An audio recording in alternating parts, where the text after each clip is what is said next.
إن الحمد لله نحمده ونستعينه ونستغفره ونعوذ بالله من شرور أنفسنا ومن سيئات من يهده الله فلا مضل له ومن يضلله فلا هادي له ونشهد أن لا إله إلا الله الحي القيوم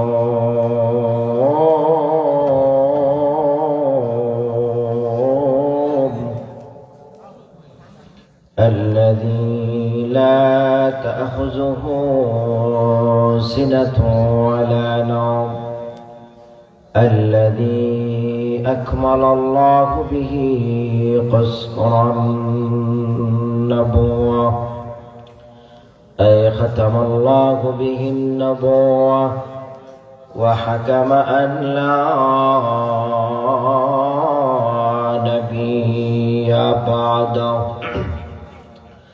وأعلن في القرآن بالبرهان أن محمدًا صلى الله عليه وسلم خاتم النبيين والمرسلين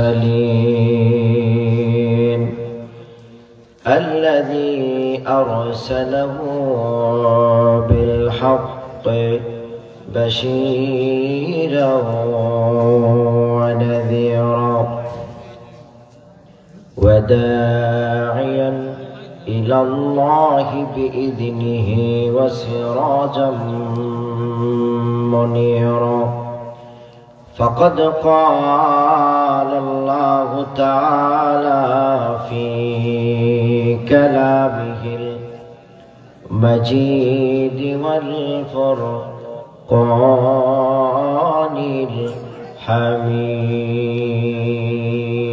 الحميد أعوذ بالله من الشيطان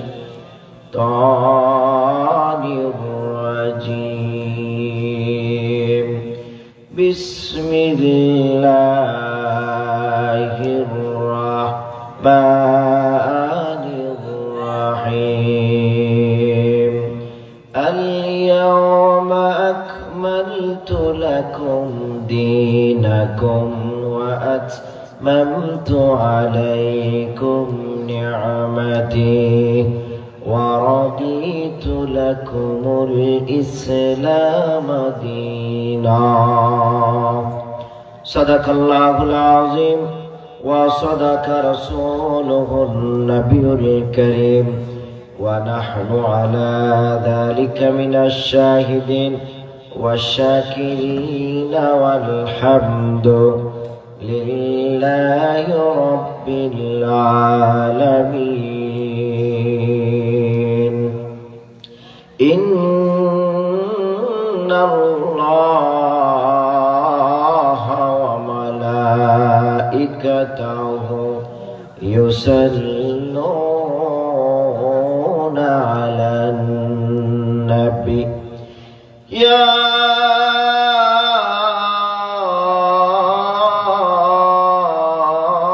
أيها الذين آمنوا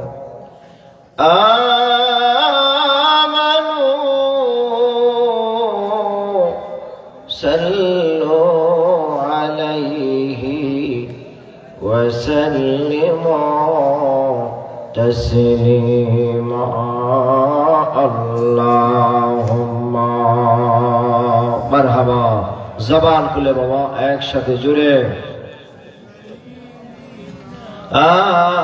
مولانا محمد وعلى آل سيدنا مولانا محمد সম্মানিত ভাইয়ের আমার দিকে তাকান বাবা। গভীর রাত, এখন ঘুমানোর সময়, এখন ওয়াজ শোনার সময় নেই, ঠিক কিনা বলেন? আমার দিকে তাকান। আপনাদের কি কষ্ট হয় দুরূদ পড়তে? আমার সাথে কথা বলতে হবে। কষ্ট হয়? যদি কষ্ট হয় আপনাদের, তাহলে মোনাজাত দিয়ে চলে যাবে। কারণ আমি পড়বো দুরূদ, আপনারা বুবা হয়ে বসে থাকবেন, এটা তো হয় না। রাসূলুল্লাহর উপরে দুরূদ পড়লে গুনাহ হয় না, সওয়াব হয়? একসাথে বলেন। আমার আপনার দুরূদের আওয়াজ রাসূলুল্লাহ শুনেনি? সুবহানাল্লাহ বলবেন না?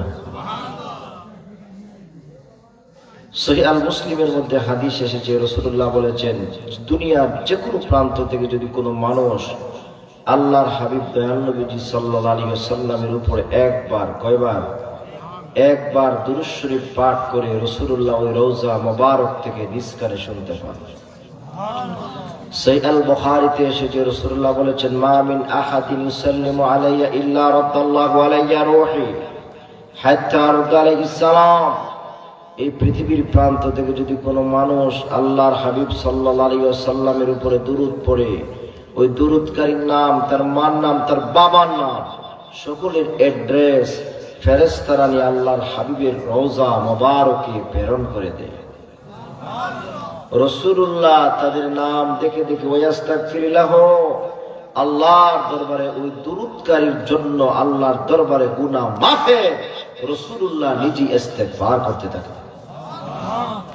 অতএব মহব্বতে আওয়াজ করে পড়ুন আল্লাহুম্মা মারহাবা, জোরে জোরে। সাইয়্যিদিনা মাওলানা মুহাম্মাদ ওয়া আলা আলিহি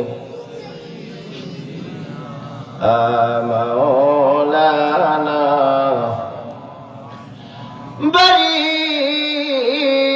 বারি করো রে মন,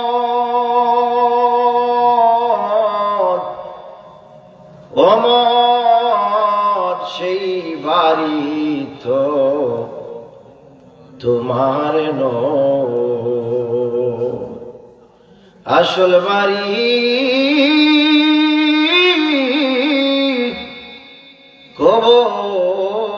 কবরস্থানে।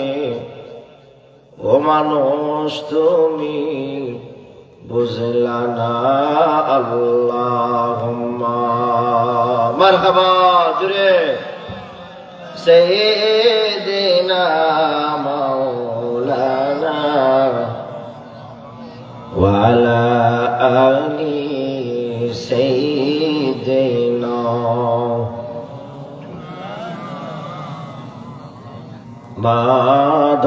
মাদাল্লাহুম্মা সাল্লি আলা মাওলানা ওয়া আলা আলি সাইয়্যিদিনা। এই দুনিয়া পরে থাকবি, ওরে আমরা একদিন থাকব না। সবাই আমাকে ভুলে যাবে, নবীজি আপনে ভুলো না, আল্লাহুম্মা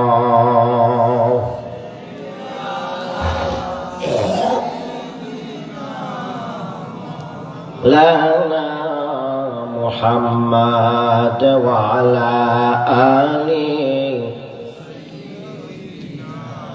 মাওলানা লা ইলাহা ইল্লাল্লাহ, জোরে লা ইলাহা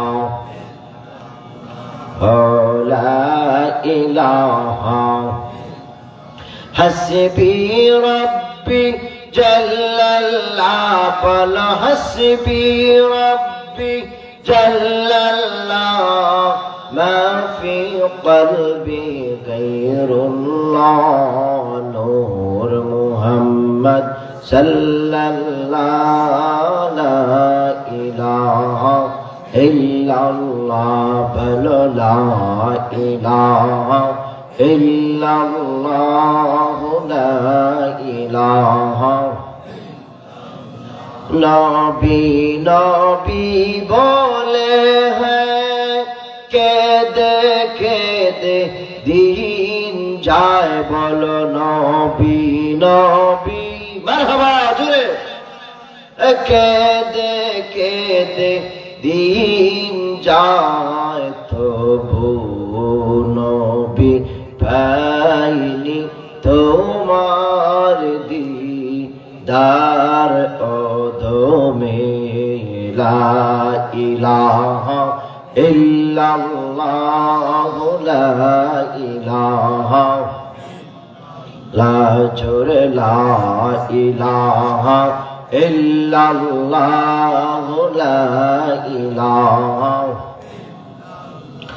এ জীবনে কেঁদে যাই সে জীবনে যেন পায় বলেন এ জীবনে কেঁদে যাই সে জীবনে যেন পায় হাসরের শেষ ময়দানে লা ইলাহা ইল্লাল্লাহ বল লা ইলাহা ইল্লাল্লাহ লা ইলাহা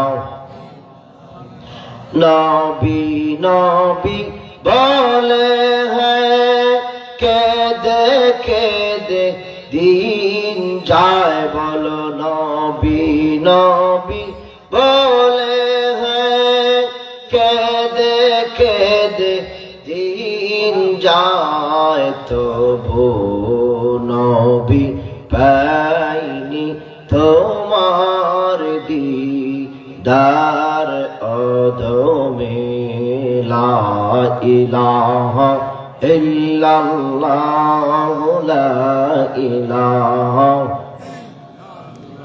বল লা ইলাহা ইল্লাল্লাহ লা ইলাহা ইল্লাল্লাহ মুহাম্মাদুর রাসূলুল্লাহ সাল্লাল্লাহু আলাইহি ওয়াসাল্লাম। বলজুদ শাহ মকসুদ শাহ মনিরউদ্দিন রহমতুল্লাহ আলাইহি হাফিজিয়া দাখিল মাদ্রাসা 56তম বার্ষিক ইসলামী সুন্নি মহাসম্মেলন। আজকের সম্মেলনের সম্মানিত সভাপতি আলহাজ আব্দুল গফুর খালিসাদার সাহেব বারাকাল্লাহু ফি উমরি বারাকাল্লাহু ফি হায়াতি, জনাব কামরুল হুদা জায়গিরদার সাহেব, পোস্টের বোঝা যায় না, বারাকাল্লাহু ফি হায়াতি। প্রধান অতিথি শামসুল উলামা আল্লামা ফুলতুল সাহেব রহমতুল্লাহ আলাইহির সুযোগ্য নাতি হযরতুল আল্লাহ হযরত মাওলানা মারজান আহমদ চৌধুরী সাহেব আতাআল্লাহু উমরাহ ওয়া হাদাউ ইলা সিরাতিল মুস্তাকিম, জুড়ে বলি আল্লাহুম্মা আমিন। অন্যান্য উলামায়ে কেরাম, তুলাবায়ে ইজাম, দূর দূরান্ত থেকে আগত আমার বৃদ্ধ বাবারা, যুবক ভাইরা, ছোট্ট ছোট্ট সোনামণি বন্ধুরা, আসুন আমরা সর্বপ্রথম আল্লাহ সুবহানাহু ওয়া তাআলার দরবারে শুকরিয়া আদায় করি। জাল্লা পাক রব্বুল ওয়াল জালাল এই কনকন শীতের মধ্যে আরামের বিছানাকে হারাম করে দিয়ে হাজারো হাজার লাখ লাখ মানুষের মধ্য থেকে যাচাই বাছাই করে আমার আপনার মতো কত মানুষ অসুস্থ অবস্থায় বাড়ি করে হসপিটালে অসুস্থ অবস্থায় কাতরাচ্ছে, তাদের থেকে আল্লাহ আমাকে আপনাকে সুস্থ রেখে নিরাপদে রেখে আজকের এই কোরআনের ময়দানে হাদিসের মাহফিলে আসার বসার কোরআন এবং হাদিসের আলোচনা শোনা তৌফিক ও ভিক্ষা দান করেছেন। আসুন সেই রব্বিক করিমের দরবারে মন ভরে মন উজাড় করে শুকরিয়া আদায় করে নিই। আলহামদুলিল্লাহ, আরো জোরে বলে আলহামদুলিল্লাহ। আরো শুকরিয়া আদায় করি যে আল্লাহ পাক রব্বুল ওয়াল জালাল আমাকে আপনাকে বড় মায়া করে দয়া করে মহব্বত করে ভালোবেসে তার প্রিয় হাবিব আফতাবে নবুওয়া শাহনশাহের সালা সুলতানে মদিনা হুজুরে আকরাম নূরে মুজাসসাম নূরুন আলা নূর হাবিবিনা শফিঈনা মাওলানা মুহাম্মদ সাল্লাল্লাহু আলাইহি ওয়াসাল্লামের শ্রেষ্ঠ উম্মত, শ্রেষ্ঠ জাতি, শ্রেষ্ঠ আশরাফুল মাখলুকাত হিসেবে আল্লাহ আমাকে আপনাকে নির্বাচিত করে দুনিয়াতে পৃথিবীতে প্রেরণ করেছেন। আসুন সেই রব্বিক করিমের দরবারে আবারও মন ভরে মন উজাড় করে আবারও শুকরিয়া আদায় করে নিই। আলহামদুলিল্লাহ। সম্মানিত ভাইয়ের আমার, আমরা যারা এখানে এসেছি, এখানে বসেছি, কোনো ব্যক্তি, কোনো গোষ্ঠী, কোনো দল, কোনো নেতা, কোনো নেত্রীকে খুশি করার জন্য আমরা এখানে আসি। একসাথে বলেন আসি। আমরা এসেছি কেবলমাত্র শুধুমাত্র আল্লাহ ও তার পেয়ারা হাবিব নবীজি আমার মুহাম্মদ সাল্লাল্লাহু আলাইহি ওয়াসাল্লামকে রাজি ও খুশির জন্যই তো আমরা এখানে এসেছি। ঠিক কিনা বলেন? আরো জোরে বলেন ঠিক কিনা? না অন্য কোনো উদ্দেশ্য আছে আপনাদের? আছে। অনেকে বিরিয়ানি খাওয়ানোর উদ্দেশ্য আছে। বিরিয়ানি আছে ফজর পরে, আল্লাহু আকবার। তবে আমি বিশ্বাস করি বাবা, আপনারা যারা এত রাত গভীর রাত বসে আছেন, আপনারা বিরিয়ানির খাওয়ান না, পাবলিক নয়, আপনারা এসেছেন আল্লাহ কোরআনের আকর্ষণে। ঠিক কিনা বলে? বিরিয়ানি খাওয়ান না কিছু পাবলিক আছে, ওরা ফ্রেন্ডের আশেপাশে ঘুরতে আসে। ঠিক কিনা বলে? ওরা ডুবো একটু পরে। ঠিক কিনা বলেন? আমি যে সমস্ত ভাইয়েরা এখন রাস্তাঘাটে দোকানে পাটে আপনারা হাঁটাচলা করতেছেন বিরিয়ানি খাওয়ানোর জন্য, ভাই বিরিয়ানি খাওয়ানোর নিয়ত এখানে আইসেন না। আল্লাহর রাস্তে কোরআন শোনার জন্য প্যান্ডেলে ঢুকে যান। ঠিক কিনা বলেন? এই জন্য ভাই রাসূলুল্লাহ বলেছেন, উম্মত ও উম্মত, তোমরা যদি দুনিয়ার মধ্যে কোনো কাজ করতে চাও আগে তোমাদের নিয়তটাকে ঠিক করো। সুবহানাল্লাহ বলেন। এই নিয়ত বাবা বহু বড় দামি জিনিস। এই নিয়তের মধ্যে যদি আপনার ভেজাল থাকে, গরমিল থাকে, সমস্যা থাকে, ফরমালিন থাকে, কোন ইবাদত বন্দেগী আমার আল্লাহর দরবারে কবুল হবে? জোরে বলেন হবে? আমার আপনার যদি বিরিয়ানি খাওয়ানোর নিয়ত হয় এখানে বসে কোনো লাভ নাই। তার থেকে সৌদি আরব আর পাকিস্তানি কম্বলের নিচে ঘুমানো বলো। ঠিক কিনা বলে? এই জন্য আগে আমাদের নিয়ত। আমি বিশ্বাস করি আপনাদের নিয়ত ভালো। আপনারা বসে আছেন আল্লাহর কোরআনের আকর্ষণে কোরআন শোনার জন্য, হাদিস শোনার জন্য। ঠিক কিনা বলে? যদি এই নিয়তে যদি আপনারা এই নিয়তে বসতে পারেন, খোদার কসম যতক্ষণ বসবেন ততক্ষণই সওয়াব। ভাই আমার, শুধু সওয়াবের মধ্যে সীমাবদ্ধ নয়, যারা কোরআন এবং হাদিসের আলোচনা শোনার জন্য প্যান্ডেলের ভিতরে বসে যাবে, আমার আল্লাহ রাব্বুল আলামিন তার জীবনের সগীরা গুনাহ খাতা আমার আল্লাহ মাফ করে দিবে। সগীরা গুনাহ আপনাদের আসেনি? আসেনি? এখানে কি কেউ দাঁড়ায় বলতে পারবে যে হুজুর আমার সগীরা গুনাহ নাই? আসেনি? আপনার তো আছে, সবার আছে। এটা কয় না তোরা? দেখি কারা কারা ঘুমান হাত উঠান। কারা কারা ঘুমান হাত উঠান।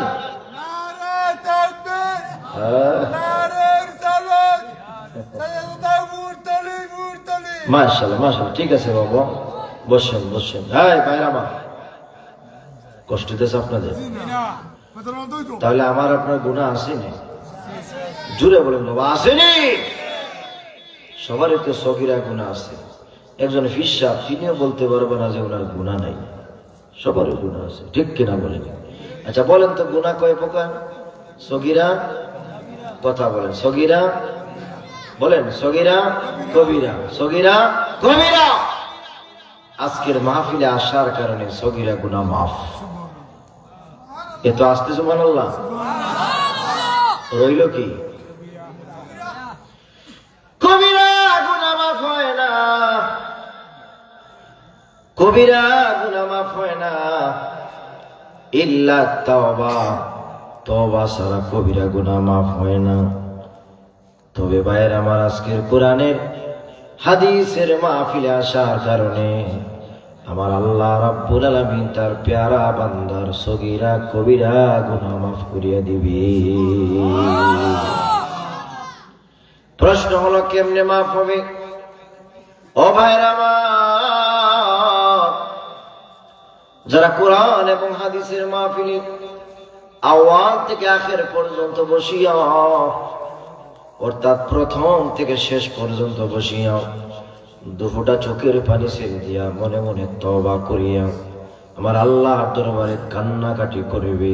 আমার আল্লাহ বলেন, বান্দা রে, ও বান্দা, তুমি আমার কাছে চাইতে দেরি হবে রে বান্দা, আমি আল্লাহ তোকে মাফ করতে দেরি করব না।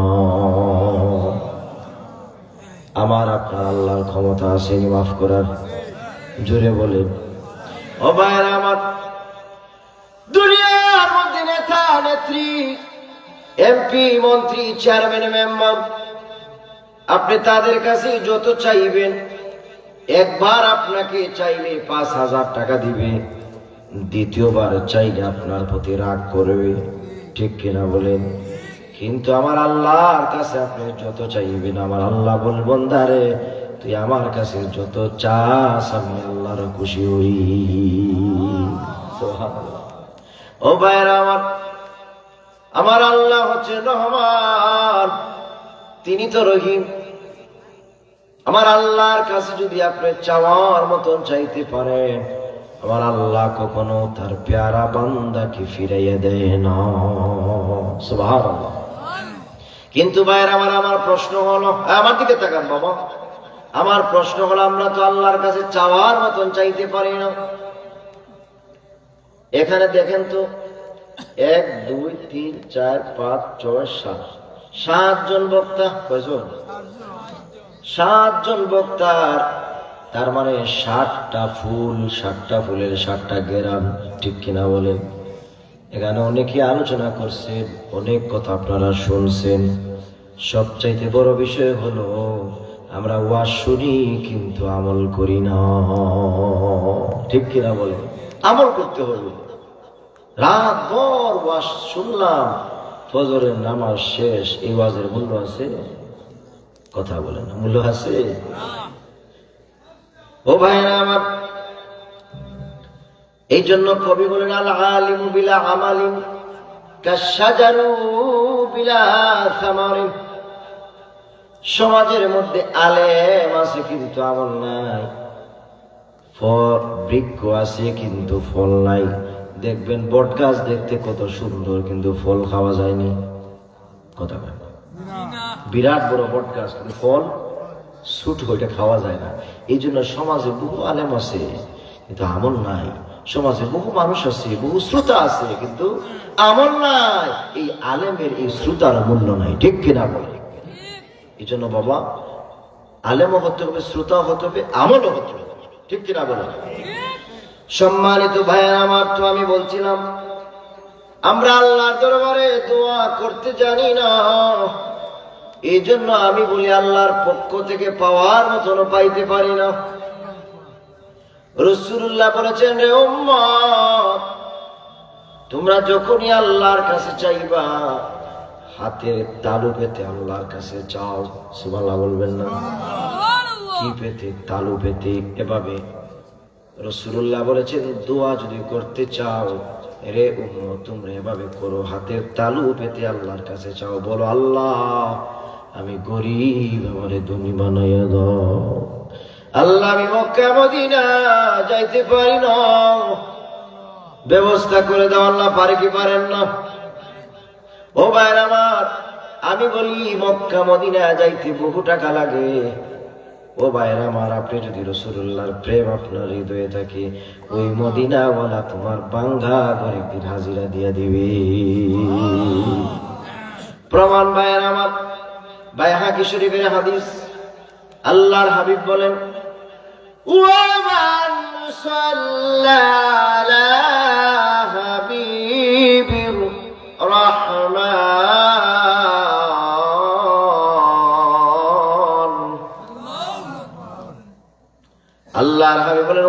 উম্মত, তুমি যদি দুনিয়ার মধ্যে দিনে দুপুরে আধারে গভীরে সকাল সন্ধ্যা বেশি বেশি করে আমি রাসূলুল্লাহর উপরে বেশি বেশি করে দুরূদ শরীফ পাঠ করো রে উম্মত, আমি আর মদিনায় থাকতে পারি না, আমি একদিন তোর বাঙ্গা করে একদিন হাজিরা দিয়া দিব। আমারে নি বাইনি মদিনা দয়াল নবীজি, আমারে নি বাইনি মদিনা। পড়েন আমার সাথে, আমারে নি বাইনি মদিনা দয়াল নবীজি, আমারে নি বাইনি মদিনা। ও নবীজি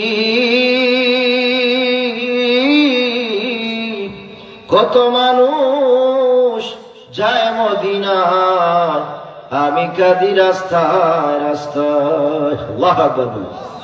ও নবীজি কত মানুষ যায় মদিনায়, আমি কাঁদি রাস্তায় রাস্তায়, মদিনার গান নীরবে শুনি।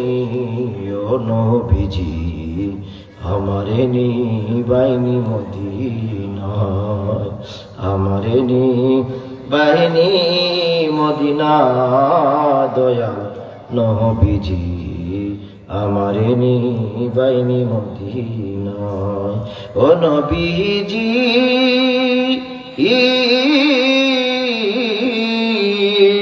আমি তোমার প্রেম ভিখারি, তুমি উম্মতের কান্ডারি, দেখা দাও চেহারা নুরানি। ও নবীজি আমারে নি বাইনি মদিনায়, আমারে নি বাইনি মদিনা দয়াল নবীজি, আমারে নি বাইনি মদিনা। আল্লাহু আকবার। ও ভাইরা আমার, এই দুনিয়া থাকার জায়গা নো, থাকার জায়গা, থাকার জায়গা নো। এই দুনিয়া ছেড়ে আমি আর আপনি একদিন অন্ধকার কবরের বাসিন্দা হয়ে যেতে হবে, গ্যারান্টি নেই, কারো গ্যারান্টি না। আমি মৌলভী যে আপনাদের এলাকায় এসেছি, রাতে বাসায় যাব সেটার আমার গ্যারান্টি নেই, আসেনি, কারো গ্যারান্টি নাই, গ্যারান্টি নাই। ওই অন্ধকার জগৎ কবর দেশে আজ হোক কাল হোক আমি আর আপনি যেতে হবে। অতএব দুনিয়ার মধ্যে মালিকের দাসত্ব গোলামি করতে হবে, ঠিক কিনা বলেন? কার গোলামি করতে হবে? কিন্তু আমরা আল্লাহর গোলামি না করে দুনিয়ার মধ্যে তাগুত বেঈমান নেতা নেত্রীর পিছনে ঘুরে ঘুরে আমাদের জীবনটা বদলাইয়া দেই, ঠিক কিনা বলেন? একসাথে বলে ঠিক কিনা? ভাইরা আমার, জলিলুল কাদার নবী পয়গম্বর মুসা আলাইহিস সালাম, কি নবী? মুসা নবী। মুসা নবীর ছিলেন নি? দেখা হয়েছিল আপনার? ও ভাইরা আমার, নবী মুসা একদিন আল্লাহর সাথে তুর পাহাড়ে যাচ্ছেন কথা বলার জন্য। পথিমধ্যে দেখা হয়ে গেল একজন অসুস্থ মুসাফিরের সাথে। কার সাথে বাবা? অসুস্থ মুসাফির, সুস্থ নয়, তিনি ছিলেন অসুস্থ। অসুস্থ মুসাফিরের সাথে মুসা নবীর দেখা হয়ে গেল। মুসা নবী ডাক দিয়া বলেন, রে অসুস্থ মুসাফির, তোমার শরীরের মধ্যে পোকা মাকড় কামড়াইতেছে। ও অসুস্থ মুসাফির, তুমি এই পোকা মাকড় গুলাকে একটু তাড়াইয়া দাও না কেন? অসুস্থ মুসাফির বলে, আপনি আবার কে? তিনি যে মুসা, অসুস্থ মুসাফির জানতো না। আল্লাহু আকবার বলেন। মুসা নবী বললেন, রে অসুস্থ মুসাফির, আমার পরিচয় পড়ে দিব, আগে বলো তোমার পুরাটা দেহর মধ্যে পোকা মাকড়ে কামড়াইতেছে, তুমি তাদেরকে তাড়াইয়া দাও, তারাইয়া দাও, তারাইয়া দাও। লোকটা ডাক দেয়া বলে, না না, আমি এই জন্য তারাইয়া দেই না, আমি মালিকের দাসত্ব গোলামি করতেছি, তার মানে জিকির করতেছি, আমার জিকিরের মধ্যে ব্যাঘাত ঘটবে, এই জন্য আমি তাদেরকে তাড়াইয়া দেই না। ভাইয়েরা আমার, এবার অসুস্থ মুসাফির হযরত মূসা আলাইহিস সালাম ডাক দেয়া বলে, রে অসুস্থ মুসাফির, তোমার মনের মধ্যে কি কোনো আশা আছে, আকাঙ্ক্ষা আছে, আমারে বলো, আমি তোমাকে পূরণ করে দিব। এবার অসুস্থ মুসাফির ডাক দেয়া বলে, রে ভাই, আমার মনের মধ্যে দুইটা আশা। কয়টা আশা? দুইটা আশা। মূসা নবী বললেন, বলো তোমার কি আশা? অসুস্থ মুসাফির ওনাকে জানতো না, নাম জানতো না। মুসাফির জানতো না ওনার নাম যে মূসা। এবার ভাইয়ের আমার, অসুস্থ মুসাফির বললে, আমার মনের মধ্যে দুইটা আশা। এক নাম্বার আশা হলো, এই দুনিয়াতে পৃথিবীতে আল্লাহ তাআলা একজন নবী প্রেরণ করবে, তার নাম হলো মূসা। বনি ইসরাইলের মধ্যে আল্লাহ নবী প্রেরণ করবে, তার নাম হলো মূসা। ওই মূসারে বড় দেখতে আমার মন চায়। মুসাফির যেই মাত্র এই কথা বলছে, মূসা নবী ডাক দেয়া বলে, রে অসুস্থ মুসাফির, তোর দোয়া, তোর মেহনত আল্লাহ কবুল করছি। আমি আর কেউ নই রে, আমি হচ্ছি মূসা নবী পয়গম্বর। সুবহানাল্লাহ। ও ভাইয়ের আমার, এবার মূসা নবী ডাক দেয়া বলে, রে অসুস্থ মুসাফির, তোর এক নাম্বার আশা আল্লাহ পূরণ করে দিছে, এবার বল তোর দুই নাম্বার আশা কি? অসুস্থ মুসাফির বলে, ও মূসা নবী, আমার দুই নাম্বার আশা হলো, আমি এক গ্লাস ঠান্ডা পানি খাবো। কি খাবো? এক গ্লাস ঠান্ডা পানি খাবো। গরম পানিও নয়, ঠান্ডা পানি খাইতো। এবার মূসা নবী ডাক দেয়া বলেন, রে অসুস্থ মুসাফির, তুমি এই জঙ্গলা পাহাড়ের মধ্যে বসিয়া থাকো, আমি তোমার জন্য এক গ্লাস ঠান্ডা পানি নিয়ে আসি। ও ভাইরা আমার, এবার মূসা নবী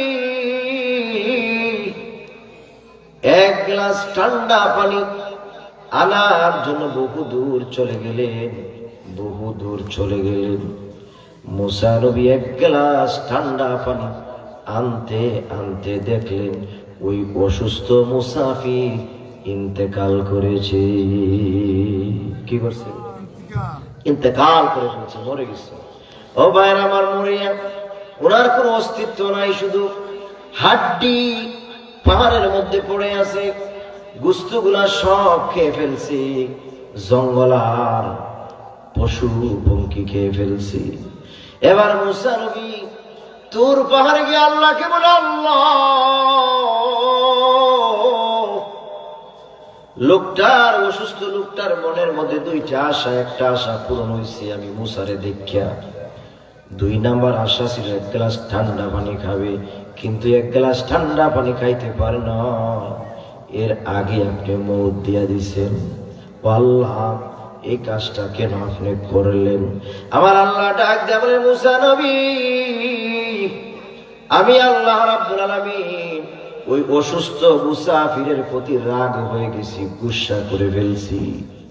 মূসা নবী বলে, আল্লাহ, কেন আপনি রাগ করলেন? কেন আপনি রাগ করলেন? আমার আল্লাহ ডাক দেয়া বলে, আরে মূসা,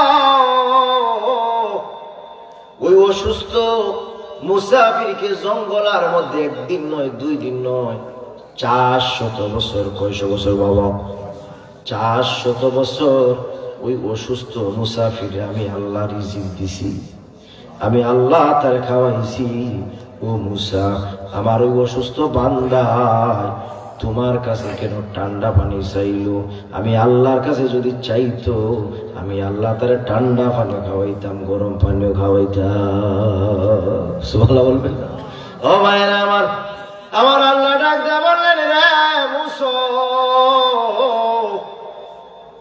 ও মূসা, আমার বান্দারে যদি আমি আল্লাহ 400 বছর খাওয়াইতে পারি, আমি আল্লাহ তার ঠান্ডা এক গ্লাস পানিও খাওয়াইতে পারি, যেহেতু আমার বান্দা আমার কাছে না চেয়ে তোমার কাছে চাইছে, এই জন্য আমি আল্লাহ রাব্বুল আমিন তার উপরে রাগ হইয়া তার মউত দিয়া দিছি। আল্লাহু আকবার বলে। ও ভাইরা আমার, এই জন্য এই পৃথিবীতে দুনিয়াতে আল্লাহ তাআলা আমাকে আপনাকে পাঠিয়েছেন। আমার আপনার রিজিক দাতা কোনো এমপি মন্ত্রী হতে পারে না, ঠিক কিনা বলেন? আমার আপনার দায়িত্ব কোনো এমপি মন্ত্রী নিতে পারে না। আমার আপনার দায়িত্ব আমার আল্লাহ রাব্বুল আলামিন নিয়েছেন, ঠিক কিনা বলে? অতএব আমরা রিজিক চাইবো আল্লাহর কাছে, বিপদে আপদে সুখে দুঃখে আমরা আল্লাহর কাছে সাহায্য চাইবো, ঠিক কিনা বলে? সম্মানিত ভাইয়েরা আমার, রাসূলুল্লাহ সাল্লাল্লাহু আলাইহি ওয়াসাল্লাম যখনই কোনো বিপদে আপদে পড়ছেন সাহায্য চাইছেন কার কাছে? আল্লাহর কাছে চাইছেন। সুবহানাল্লাহ বলবেন না? রাসূলুল্লাহ সাল্লাল্লাহু আলাইহি ওয়াসাল্লাম এর বদরের যুদ্ধে আপনি তাকায়া দেখেন না, রাসূলুল্লাহ সাল্লাল্লাহু আলাইহি ওয়াসাল্লামের পক্ষের সাহাবায়ে কেরামের সংখ্যা ছিল মাত্র 313 জন। কতজন বাবা? 313 জন সাহাবায়ে কেরামের সংখ্যা ছিল। অপরদিকে কাফের মুশরিক বেঈমানদের দল ছিল 1000। কয় হাজার? 1000। এবার বলেন তো, 313 জন সাহাবী 100 জন কাফের মুশরিকদের সাথে যুদ্ধ পারার কথা সম্ভব নয়, কিন্তু এই যুদ্ধের ময়দানে বিজয় দিয়েছিলেন একজন, তিনি হচ্ছেন আল্লাহ। সুবহানাল্লাহ। ভাইয়েরা আমার, যুদ্ধ যখন শুরু হয়ে গেল, এক পর্যায়ে দেখা গেল সাহাবায়ে কেরামের সংখ্যা 313 জন। সাহাবায়ে কেরামের মধ্যে 70 জন সাহাবী বন্দী হয়ে গেছে, 70 জন শহীদ হয়ে গেছে। রাসূলুল্লাহ টেনশনের মধ্যে পড়ে গেলেন, চিন্তার মধ্যে পড়ে গেলেন, মনে মনে চিন্তা করলেন, মনে হয় যুদ্ধের ময়দানে আমরা বিজয় নিতে পারবো না। সাথে সাথে আল্লাহর হাবিব হানা ওয়াক্তুস সালাতি যাহাবিলাল বাদর, রাসূলুল্লাহ সাল্লাল্লাহু আলাইহি ওয়াসাল্লাম বদরের প্রান্তে বদরের মাঠে নামাজে দাঁড়িয়ে গেলেন। আল্লাহু আকবার বলেন। রাসূলুল্লাহ বদরের ময়দানে নামাজে দাঁড়িয়ে গেলেন, সিজদার মধ্যে পড়ে গেলেন আর বলে আল্লাহ, মনে হয় এই বদরের যুদ্ধে আমরা বিজয়ী নিতে পারবো না। আল্লাহ, এই বদরের যুদ্ধে আপনি ছাড়া আমাদের আর কেউ নেই। আমার আল্লাহ ডাক দেয়া বলেন, বন্ধু টেনশন কইরেন না, চিন্তা কইরেন না, এই যুদ্ধে বিজয় আপনার হাতে আমি আল্লাহ দিয়া দিব। আমার আল্লাহ তাআলা ডাক দেয়া বললেন, জিবরিল কোথায় রে? ও জিবরিল কোথায় আছো তুমি? জিবরিল বললেন, লাব্বাইক ইয়া রাব, আপনার কি হুকুম মানবো আল্লাহ বলো। আমার আল্লাহ ডাক দেয়া বলেন, জিবরিল রে, তাড়াতাড়ি করে লক্ষাধিক ফেরেশতার দল নিয়ে বদরের যুদ্ধে চলে যাও, আমার বন্ধুরে গিয়া বিজয় দিয়ে আসো। সুবহানাল্লাহ বলবেন না? ও ভাইরা আমার, লক্ষাধিক ফেরেশতার দল নিয়ে জিবরিল আমিন বদরের প্রান্তে চলে আসলেন, রাসূলুল্লাহকে বিজয় দিলেন কাফের মুশরিকদেরকে। জিবরিল আমিন লক্ষাধিক ফেরেশতার দল নিয়ে মারিয়া ফিটাইয়া কাফের মুশরিকদেরকে সাইজ করিয়া রাসূলুল্লাহকে বদরের যুদ্ধে জিবরিল আমিন বিজয় দিয়া দিছে। ও ভাইয়েরা আমার, এবার রাসূলুল্লাহ যেই মাত্র যুদ্ধ শেষ, রাসূলুল্লাহ নামাজে দাঁড়ায় গেলেন, নামাজ পড়তে শুরু করলেন। সুবহানাল্লাহ বলুন। হযরত জিবরিল আমিন রাসূলুল্লাহর কাছ থেকে অনুমতি না নিয়ে চলে গেছে লক্ষাধিক ফেরেশতার দল নিয়ে প্রথম আসমানে গিয়া দেখে সব দরজা বন্ধ। জিবরিল আমিন ডাক দিয়ে বলে, আল্লাহ,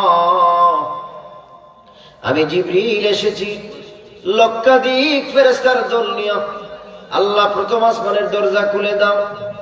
আমার আল্লাহ ডাক দেয়া বলেন, জিবরিল রে, তুমি ঢুকতে পারবা না। আল্লাহু আকবার বলেন। ঢুকতে পারবা না?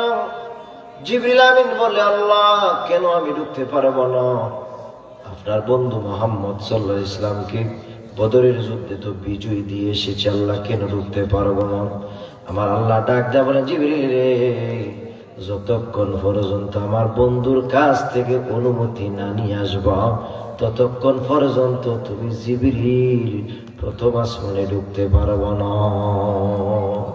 ভাইয়েরা আমার, এবার আমার জিবরিল রিটার্ন চলে আসলেন।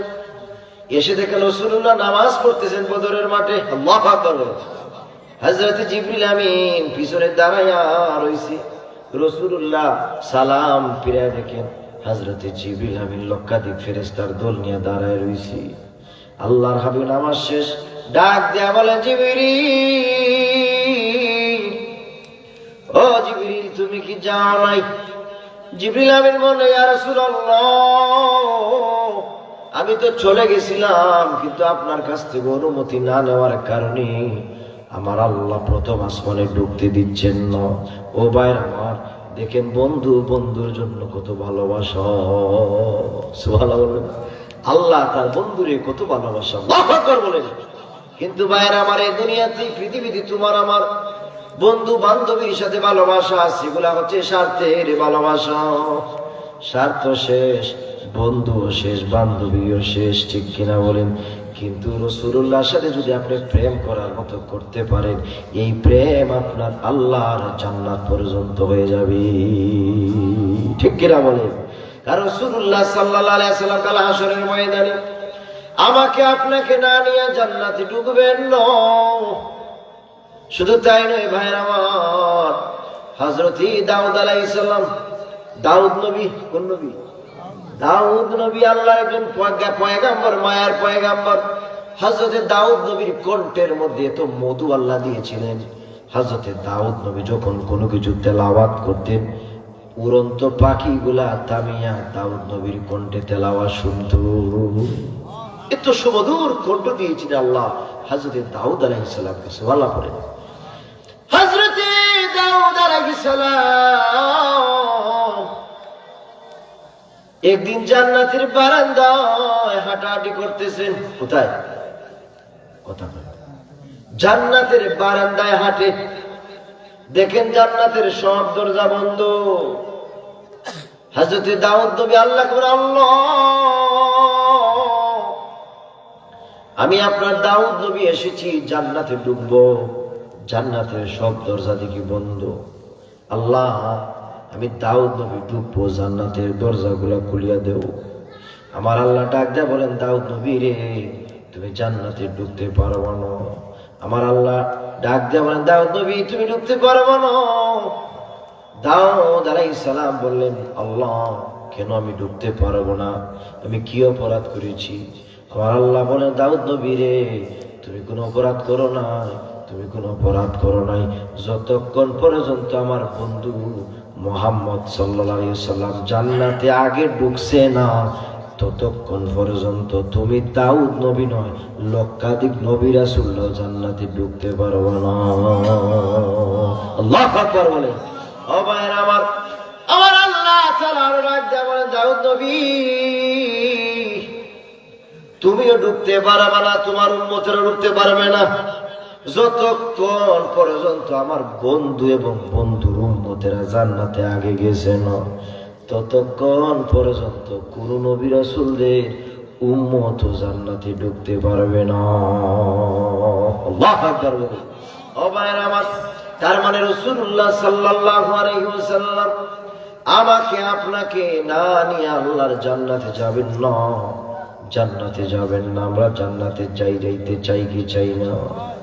একসাথে বলেন, যাইতে চাই কি চাই না? আমরা জান্নাতে যাওয়ার জন্য গভীর রাত পর্যন্ত এখানে বসে আছি, ঠিক কিনা বলেন?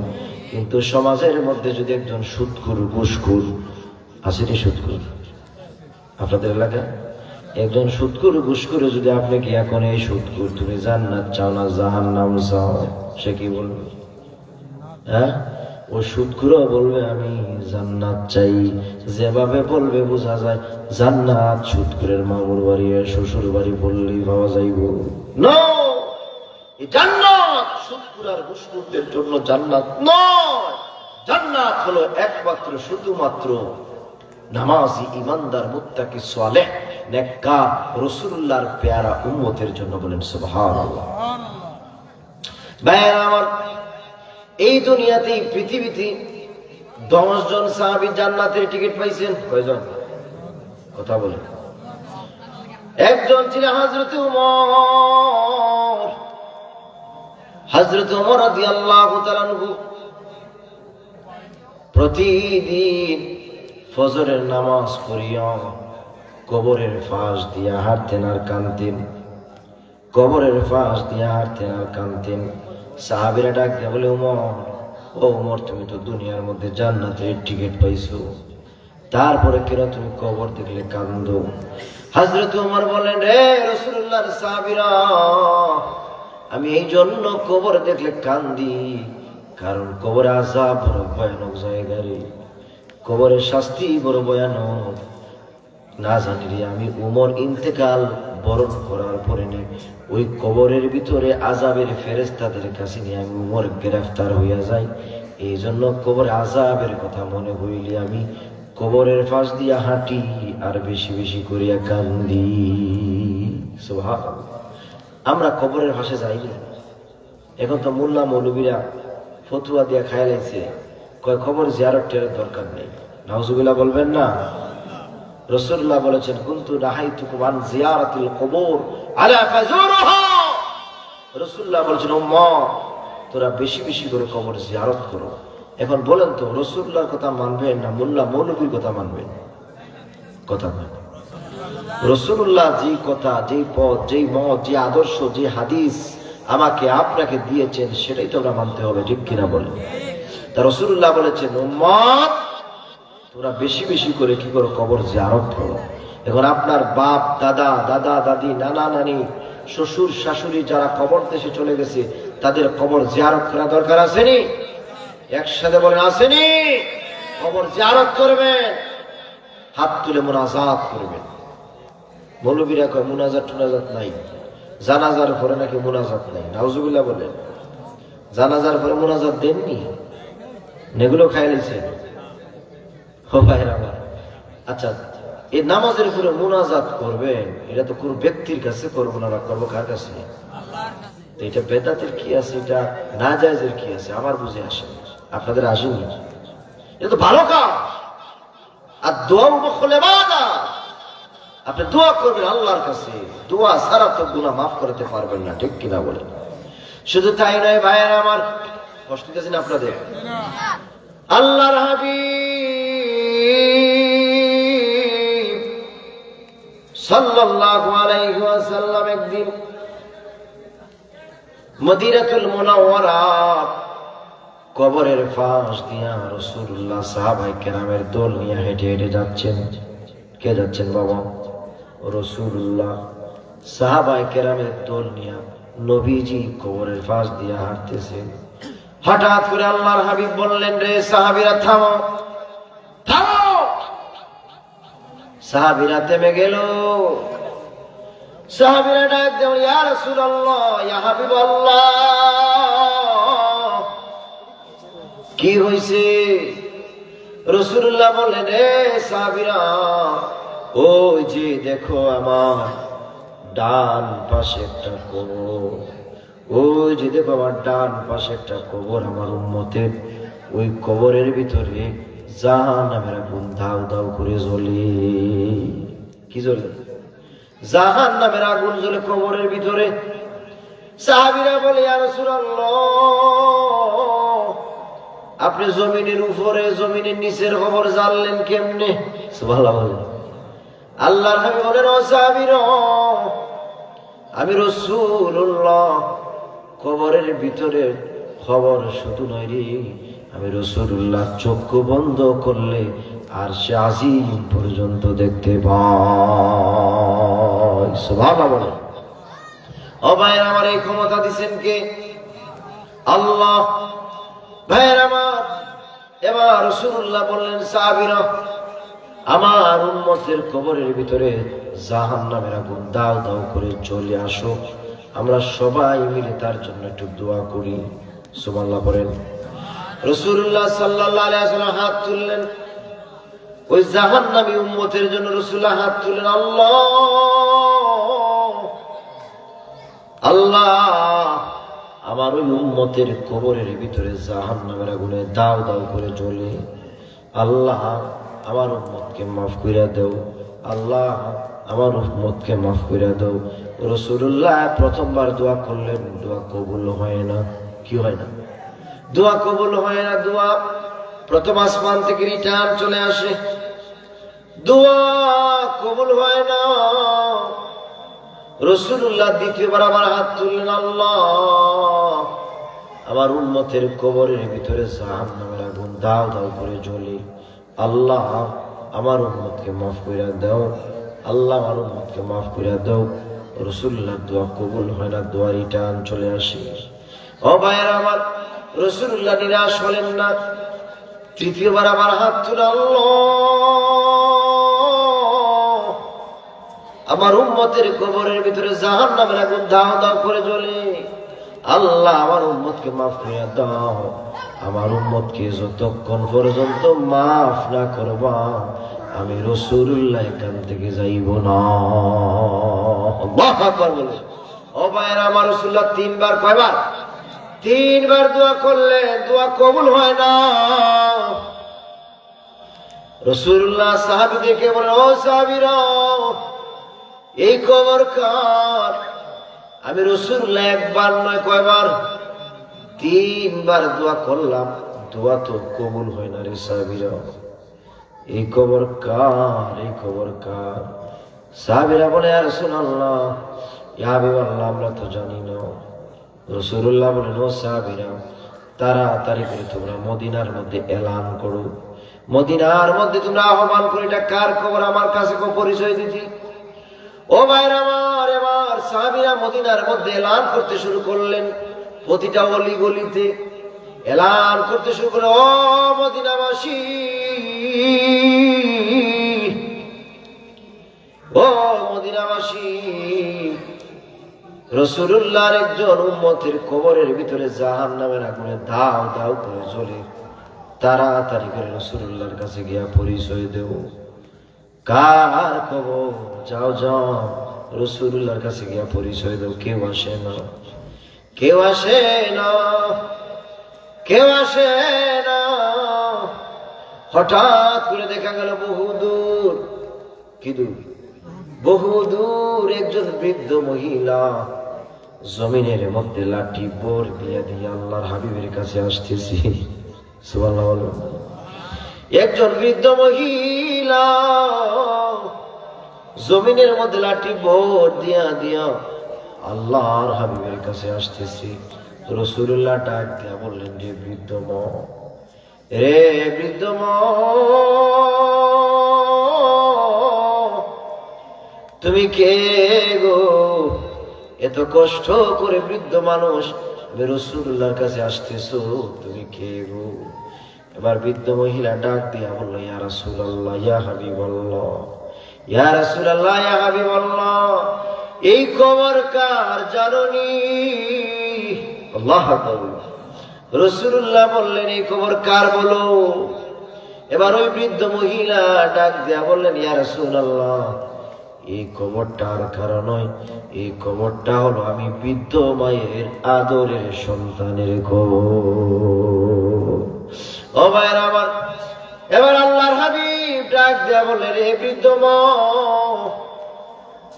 জানোনি তোমার সন্তানের কবরের ভিতরে জাহান্নামের আগুনে দাও দাও করে জ্বলে?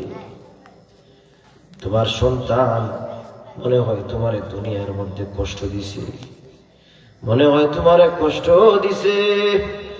এবার ওই বৃদ্ধ মা কান্দে আর বলে, ইয়া রাসূলুল্লাহ, এটা বহু বড় লম্বা ইতিহাস। কি ইতিহাস?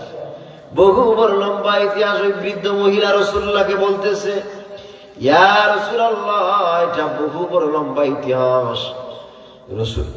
রাসূলুল্লাহ বললেন, যে বৃদ্ধ মা, আমি তোমার লম্বা ইতিহাস শুনবো, তারপরেও আমি আমার উম্মতের জীবনের গুনাহ মাফ না করাইয়া আমি এখান থেকে যাইব না।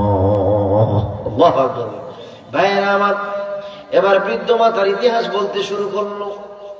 বলল, ইয়া রাসূলুল্লাহ, ইয়া হাবিবাল্লাহ, আমি একজন বৃদ্ধ মানুষ। মহিলা বলতেছে, ইয়া রাসূলুল্লাহ, আমি একজন বৃদ্ধ মহিলা, এই মদিনার মধ্যে সবচেয়ে গরিব মানুষ। আমার টাকা নাই, পয়সা নাই, ধন নাই, সম্পদ নাই, আমি বড় গরিব মানুষ। আমার সন্তান যখন জীবিত ছিল, অন্যের বাড়িতে কাজ করিয়া কর্ম করি আমার সন্তানকে আমি লালন পালন করে বড় করছি। বড় করিয়া এই মদিনার মধ্যে সবচাইতে সুন্দরী রূপবতী একটা মেয়ের সাথে তার বিবাহ বন্ধনে আবদ্ধ দিয়েছি। ইয়া রাসূলুল্লাহ, একদিন গভীর রাত, মহিলা বর্ণনা দিচ্ছে, মহিলা ডাক দেওয়া, ইয়া রাসূলুল্লাহ, একদিন গভীর রাত আমার সন্তান তার স্ত্রীর সাথে কি যেন পরামর্শ করি না, গভীর রাত আমার দরজার মধ্যে সে ডাক দিছে, মা মা, দরজা খুলো গো, দরজা খুলো। ইয়া রাসূলুল্লাহ, আমি তখন দরজা খুললাম। দরজা খোলার পরে আমার সন্তান ঘরে ঢুকছে। ঢুকিয়া আমার দুই গালের মধ্যে কয়েকটা থাপ্পড় বসাইয়া দিছি। ইয়া রাসূলুল্লাহ, শুধু থাপ্পড় মারে নাই, তার হাতের মধ্যে একটা চাবুক নিছে। চাবুক নিয়ে আমার শরীরের মধ্যে আঘাত করতে শুরু করছে। আল্লাহু আকবার বলেন। রে ভাইরা আমার, মহিলাটি ডাক দিয়ে বলে, ইয়া রাসূলুল্লাহ, শুধু থাপ্পড় মারে নাই, চাবুক হাতে নিয়ে আমার শরীরের মধ্যে আঘাত করতে শুরু করলো। আঘাত করতে করতে করতে করতে আমার শরীর থেকে রক্ত জমিনের মধ্যে প্রবাহিত করে ফেলছে, জমিনে রক্ত প্রবাহিত করে ফেলছে। আমি ওই সময় গভীর রাত জায়নামাজটা জমিনে বিছাইয়া আল্লাহর দরবারে ফরিয়াদ করলাম, আল্লাহ, আমার সন্তান আমারে মারছে, আল্লাহ, আমার সন্তান আমার শরীরের রক্ত জমিনে প্রবাহিত করছে, আল্লাহ, আমার সন্তানকে দুনিয়ার মধ্যে আযাব গজব দিও না, মরলে ওই কবরের ভিতরে জাহান্নামের আগুন দিয়া ভরে দিও। ও ভাইরা আমার, মার তো ওই সময় কবুল হয়ে গেছে। আল্লাহর হাবিব ডাক দিয়া বললেন, বৃদ্ধ মা, আমি রাসূলুল্লাহ হাজার বার দোয়া করলে দোয়া কবুল হবে না। রে মা, তুমি তোমার সন্তানটাকে মাফ কইরা দেও গো, তোমার সন্তানের কবরের ভিতরে জাহান্নামের আগুনে দাও দাও করে জ্বলে, দাও দাও করে জ্বলে, তোমার সন্তানটাকে মাফ কইরা দাও। ও বৃদ্ধ মা, তোমার আদরের সে সন্তান, আর তোমার সন্তান হল আমি রাসূলুল্লাহর একজন উম্মত, আমার উম্মতকে জাহান্নামের আগুনে রেখে আমি যাইতে পারি না। ও ভাইরা আমার, এবার মা মাফ করে না। রাসূলুল্লাহ বললেন, রে বৃদ্ধ মা, তোমার সন্তানটাকে মাফ করে দাও, মাফ করে দাও, মাফ করে দাও, মাফ করে দাও। রাসূলুল্লাহ কয়েকবার রিকোয়েস্ট করলেন, কয়েকবার বললেন, মা মাফ করে না, মা মাফ করে না। বলে, ইয়া রাসূলুল্লাহ, আমার সন্তান দুনিয়ার মধ্যে আমার বহু কষ্ট দিয়েছি, আমি তারে মাফ করবো না। ও ভাইরা আমার, আল্লাহর হাবিব ডাক দিয়া বললেন, রে বৃদ্ধ মা, তোমার সন্তানটাকে মাফ করে দেও, মাফ করে দাও, মা মাফ করে না। রাসূলুল্লাহ সাল্লাল্লাহু আলাইহি ওয়াসাল্লাম চতুর্থবার, কতবার? চতুর্থবার মা মাফ করে না। চতুর্থবার আল্লাহর দরবারে আমার হাত তুললেন, আল্লাহ, মা মাফ করে না, মা মাফ করে না সন্তান রে। আমার আল্লাহ ডাক দিয়া বলেন, বন্ধু, ও বন্ধু, আমি কি করব বলো। সুবহানাল্লাহ। আমার আল্লাহ ডাক দিয়া বলেন, দোস্ত, আমি কি করব বলো। এবার রাসূলুল্লাহ বললেন, আল্লাহ একটা কাজ করেন। সুবহানাল্লাহ বলেন। আমার আল্লাহ বলেন, বন্ধু, কি কাজ করব বলো, বলো বন্ধু, তুমি যা বলবা আমি আল্লাহ তা করব। সুবহানাল্লাহ বলেন। আমার আল্লাহ রাব্বুল আলামিন কোরআনে বলেন, বিসমিল্লাহির রাহমানির রাহিম,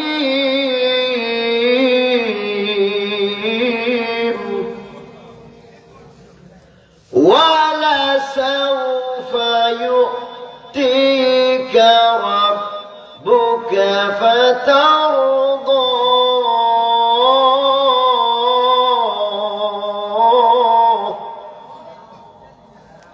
আমার আল্লাহ বলে, বন্ধু, হাসরের ময়দানে আমি আপনাকে দিতেই থাকবো, আপনি বলেন কি চাইবেন বলেন, আমি আল্লাহ আপনারে দিব, যতক্ষণ পর্যন্ত আপনি রাজি হবেন না আমি আল্লাহ দিবই। সুবহানাল্লাহ বলেন।